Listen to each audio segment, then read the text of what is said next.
दोस्तों, कहानी की शुरुआत होती है साल 1959 से, जहाँ पर हम एक आदमी को ब्रिटिश कोलंबिया के ऊंचे पहाड़ पर डरा सहमा बैठा हुआ देखते हैं। ये आदमी बहुत ज्यादा जख्मी था और इसी जख्मी हालत में ये किसी तरह से पहाड़ से नीचे उतरने की कोशिश करता है, पर तभी इसके कानों में किसी अजीब जानवर के गुर्राने की आवाज पहुँचती है, जिससे इसका डर और ज्यादा बढ़ जाता है और इस डर घबराहट में यह आदमी पहाड़ से नीचे गिर पड़ता है और यही मौत की आगोश में समा जाता है। जब ये खबर एक ऑफिसर के पास पहुंचती है तो वो फैसला करते हैं कि अब उस पहाड़ पर किसी भी क्लाइंबर को क्लाइंबिंग करने की परमिशन नहीं दी जाएगी और ये फैसला एक रूल में बदल जाता है। इसके बाद कहानी प्रेजेंट में घूमती है, जहाँ पर हम कुछ क्लाइंबर्स को पहाड़ पर चढ़ते हुए देखते हैं और इस क्लाइंबिंग में इन्हें काफी मजा आता है और अपना टास्क कंप्लीट करके ये लोग नीचे उतर आते हैं। इन्हीं में से एक लड़के का नाम था शॉन, जो क्लाइंबिंग का मास्टर था। इसके पास एक लड़की आती है और इसे बताती है कि फॉरबिडन वॉल दोबारा ओपन हो गई है। ये लड़की उसी पहाड़ की बात कर रही थी जिसे मूवी की शुरुआत में क्लाइंबिंग के लिए पूरी तरह से बैन कर दिया गया था।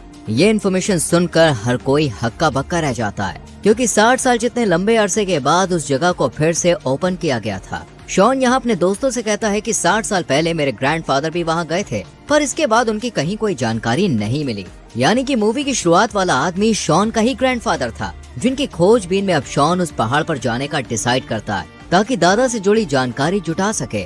वॉल के खुलने के बाद ऑफिसर तक भी पहुंचती है और वो अपने एक आदमी को वहां भेजने का फैसला करते हैं, क्योंकि ये जानना चाहता था कि आखिर वो वॉल इतनी मिस्टीरियस क्यों है। दूसरी तरफ शॉन भी वॉल पर चढ़ने की तैयारी कर रहा था। वहाँ सिर्फ कुछ एक्सपर्ट्स क्लाइंबर्स को ही जाने की इजाजत थी, इसलिए शॉन का इंटरव्यू वगैरह होता है, जिसमें शॉन सेलेक्ट हो जाता है। इतने में शॉन के फादर भी यहाँ आकर उससे पूछते हैं कि आखिर तुम कहाँ जा रहे हो। शॉन के वॉल पर जाने की बात सुनकर शॉन के फादर के पसीने छूट जाते हैं और ये डरते हुए शॉन को बताते हैं कि आज तक जो भी उस पहाड़ पर गया है वो कभी वापस नहीं आया। शॉन के फादर अपने फादर को खो चुके थे, इसलिए वो शॉन को वहाँ जाने से मना करते हैं, पर शॉन ठान चुका था कि वो इस पहाड़ पर जाकर रहेगा, इसलिए वो किसी तरह अपने डैड को मना लेता है और साथ ही रिक्वेस्ट करता है कि वो शॉन की मदर यानी अपनी वाइफ को भी समझा दें। खैर, शॉन का सफर शुरू होता है और पहाड़ तक पहुंचने के लिए रास्ते में शॉन एक आदमी से उसकी लोकेशन पूछता है, जिस पर यह आदमी इसे सभी डायरेक्शन अच्छे से समझा देता है। इसके बाद शॉन कैंप में जाकर कोल्टन नाम के एक आदमी से मिलता है, जो पहाड़ पर जाने वाले सभी क्लाइंबर्स को गाइड कर रहा था।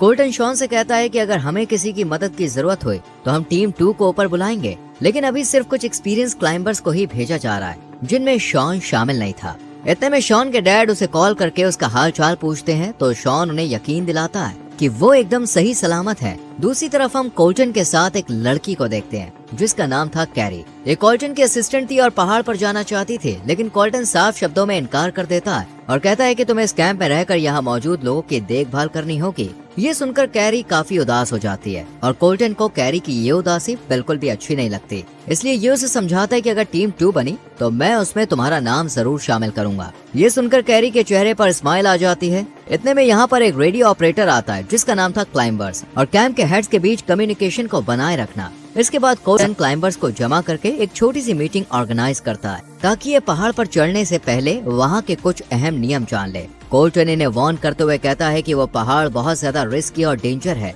इसलिए इसे लाइटली लेने की गलती बिल्कुल मत करना। इसलिए अगर किसी को भी वहाँ जाने में डर महसूस हो रहा है तो वो अभी घर वापस लौट सकता है, पर क्लाइंबर्स में से कोई भी पीछे नहीं हटता, क्योंकि ये ठान चुके थे कि इन्हें पहाड़ पर जाना ही जाना है। इसके बाद कोल्टन सभी लोगों को कैरी से इंट्रोड्यूस कराते हुए बताता है कि पहाड़ के नीचे सभी ऑपरेशन को मैनेज करने की जिम्मेदारी इसी के कंधों पर है। इस बीच कोल्टन इस एरिया के चीफ को बुलाकर पहाड़ की कुछ इंटरेस्टिंग इन्फॉर्मेशन रिवील करने को कहता है, जिस पर चीफ बताता है कि 60 साल पहले उस पहाड़ पर अक्सर क्लाइंबर्स का आना जाना लगा रहता था, लेकिन फिर अचानक कुछ ऐसा हुआ कि वहाँ से कोई भी हेलीकॉप्टर नहीं आया। न जाने वो कौन सी दुनिया में खो गए। चीफ इन क्लाइंबर्स को भी समझाता है कि पहाड़ पर चढ़ते वक्त बहुत ही सावधानी बरतें और अगर जरा भी कुछ गड़बड़ दिखे तो तुरंत ही नीचे आ जाएं। और ये सलाह खास तौर से चीफ ने शॉन को देखकर बोली थी, क्योंकि यही बात शॉन को भी कुछ खास समझ नहीं आती, क्योंकि शॉन और चीफ दोनों पहली बार ही एक दूसरे से मिले थे। चीफ की ये हरकत यहाँ बैठे सभी लोग भी नोटिस करते हैं और शॉन को टकटकी लगाकर घूरना शुरू कर देते हैं। यहाँ बैठी एक लड़की को जब शॉन के ग्रैंडफादर के बारे में पता चलता है तो वो काफी बुरा फील करती है।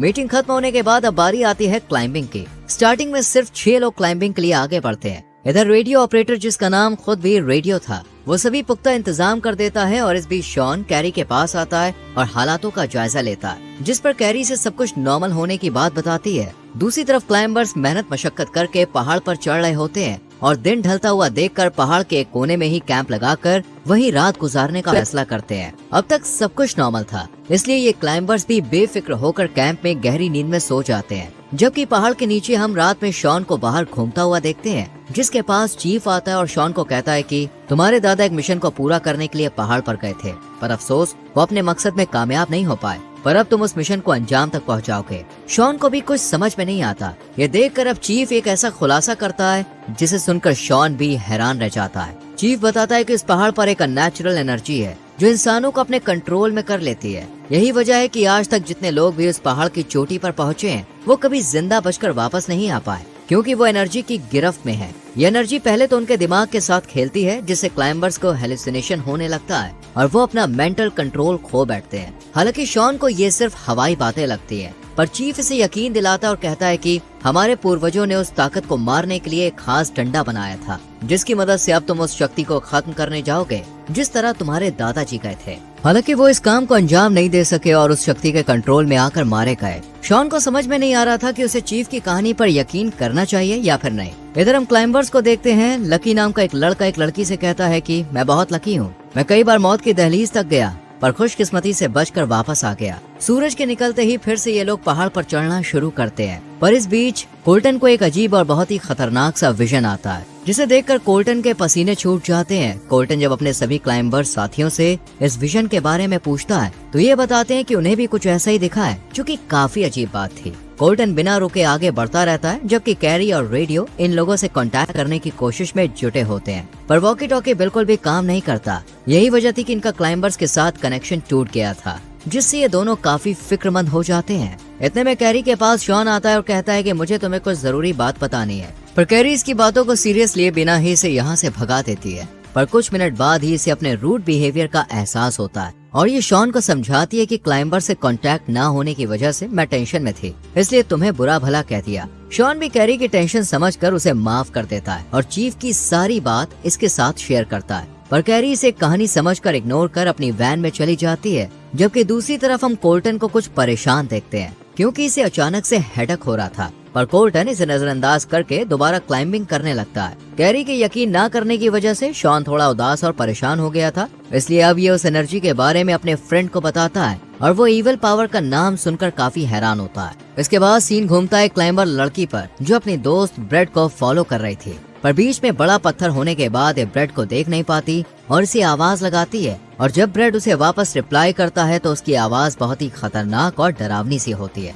जिसे सुनकर इस लड़की के दिल में खौफ सा बैठ जाता है और इसका डर हैरानी में तब बदल जाता है जब ये ब्रेड को बिना हार्नेस के पहाड़ पर चिपकते हुए चलता हुआ देखती है। ऐसा करना किसी भी इंसान के लिए मुमकिन नहीं था। ब्रेड जब इस लड़की के पास आता है तो इसकी आंखें एकदम काली होती है और ये अपनी दोस्त की हेल्प करने के बजाय उसकी रस्सी को काटकर गिराने की कोशिश करता है, पर किस्मत से ये लड़की खुद को गिरने से बचा लेती है। पर अफसोस ब्रेड खुद को नीचे गिराकर यहीं अपना जीवन समाप्त कर लेता है। इधर शॉन का दोस्त पहाड़ के हालात जानने के लिए रेडियो की मदद लेते हैं, पर बदकिस्मती से नेटवर्क स्लो होने के कारण इन्हें कोई खास इन्फॉर्मेशन नहीं मिल पाती है। ब्रेड जिस तरह से मरा उसको देखकर ये लड़की इतनी ज्यादा खौफजदा हो जाती है कि इसमें आगे बढ़ने की हिम्मत ही नहीं रहती और ये किसी की हेल्प लेने का फैसला करती है। ये लड़की जल्दी से कोल्टन को ब्रेड की खबर देती है, पर कोल्टन मजबूत इरादा कर चुका था कि चाहे जो भी हो वो पहाड़ पर चढ़कर ही रहेंगे, इसलिए ये लड़की को आगे बढ़ने को कहता है। दूसरी तरफ क्लाइंबर से कोई कांटेक्ट न हो पाने के कारण शॉन अपने दोस्त को लेकर खुद पहाड़ पर जाने का डिसाइड करता है। अब दोनों दोस्त दिल मजबूत करते हैं, क्लाइंबिंग करने लगते हैं, पर इस बीच शॉन के दोस्त का पैर स्लिप हो जाता है और पैर में इतनी चोट आ जाती है कि उसके लिए क्लाइंबिंग करना इम्पॉसिबल था। ये देखकर शॉन अपने दोस्त को वापस कैंप में भेज देता है और खुद ऊपर चढ़ने का फैसला करता है। और जब ये बात शॉन कैरी को बताता है तो वो भी अब पहाड़ पर जाने का ठान लेती है। कैरी जैसे ही क्लाइंबिंग के लिए आगे बढ़ती है तो चीफ हाथ में ब्रेड का हेलमेट लेकर उसके सामने आ जाता है। इस हेलमेट में कैमरा भी फिट था। कैरी जल्दी से इसे लेकर टीम के पास पहुंचती है ताकि कैमरे को चेक किया जा सके। इसके बाद कैरी शॉन के दोस्त को नीचे आने में हेल्प करती है और ये दोस्त कैरी को बताता है कि शॉन अकेला ही ऊपर गया है। कैरी सबसे पहले शॉन के दोस्त को सेफली नीचे ले जाने का डिसाइड करती है और दोनों नीचे उतरने लगते हैं। इधर रेडियो हेलमेट में लगे कैमरे की फुटेज को चेक करते वक्त देखता है कि ब्रेड ने पहले एक लड़की पर हमला किया था और उसकी आवाज भी काफी डरावनी सी हो गई थी। ये सब बातें रेडियो को काफी हैरान करती है। इसके बाद हम शॉन को देखते हैं जिसे चढ़ते चढ़ते रात हो जाती है और इस बीच इसे क्रिस्टियन मिलती है और दोनों रात गुजारने के लिए यहीं कैंपिंग कर लेते हैं। कोल्टन से एक लड़की वापस नीचे चलने को कहती है, पर कोल्टन साफ इनकार कर देता है और कहता है कि अगर तुम्हें जाना है तो तुम जा सकती हो। रात के इस गुप्त अंधेरे में कैरी भी शॉन के दोस्त को लेकर नीचे पहुंच जाती है और रेडियो इसके पास आकर इसे बताता है कि मैंने कुछ अजीब चीज देखी है, तो मेरे साथ जल्दी चलो। रेडियो की घबराहट देखकर कैरी इसके साथ वैन में जाती है और जब ब्रेड के कमरे में रिकॉर्डेड वीडियो देखती है तो इसके भी होश उड़ जाते हैं। रेडियो फ्रीक्वेंसी क्लियर करके जब कैरी को आवाज सुनाता है तो ये काफी कुछ डरावनी सी होती है।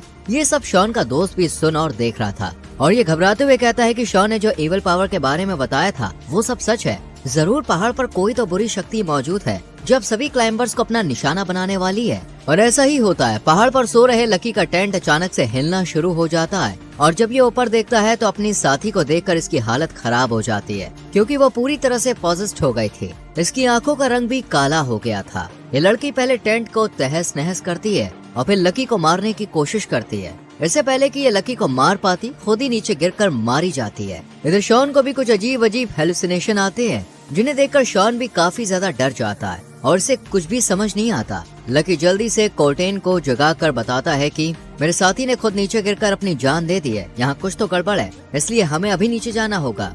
ये सब सुनने के बाद भी कोल्टन नीचे जाने के लिए राजी नहीं होता बल्कि इसे समझाता है कि हम अपनी मंजिल के बहुत करीब हैं, इसलिए वो तो अब पहाड़ पर जाकर ही रहेगा। दूसरी तरफ हम रेडियो को परेशान हालत में देखते हैं। ये अपने सीनियर से फ्रीक्वेंसी के बारे में सवाल जवाब करता है। सीनियर भी इस तरह की फ्रीक्वेंसी देखकर हैरान था क्योंकि आज से पहले ऐसा कुछ भी एक्सपीरियंस नहीं किया गया था। नेक्स्ट हम कोल्टन को देखते हैं जो कि अब नीचे जाने के लिए राजी हो गया था। सब लोग नीचे उतरना शुरू कर देते हैं पर इस बात से अनजान शॉन और क्रिस्टियन ऊपर की तरफ बढ़ते रहते हैं। कोल्टन शॉन से कांटेक्ट कर उसे कहता है कि सिर्फ अब हम दोनों ही ऊपर चलेंगे। शॉन भी इसके लिए रेडी हो जाता है। अब सिर्फ शॉन और कोल्टन ही ऊपर चढ़ते हैं जबकि बाकी सब नीचे आने लगते हैं। कुछ समय के बाद शॉन और कोल्टन दोनों अपनी मंजिल पर पहुंचते हैं और यहाँ शॉन को अपने दादा का स्केलेटन भी नजर आता है। ये देखकर कोल्टन शॉन से पूछता है कि कहीं तुम अफसर के साथ तो नहीं मिले हुए हो। इस पर शॉन ना में जवाब देता है और दोनों एक दूसरे पर शक करने लगते हैं। इतने में एक एक करके लकी और एक लड़की पॉजेस्ड हालत में इनके सामने आ जाती है और लकी ने अपनी एक दोस्त को भी मौत की नींद सुला दिया था।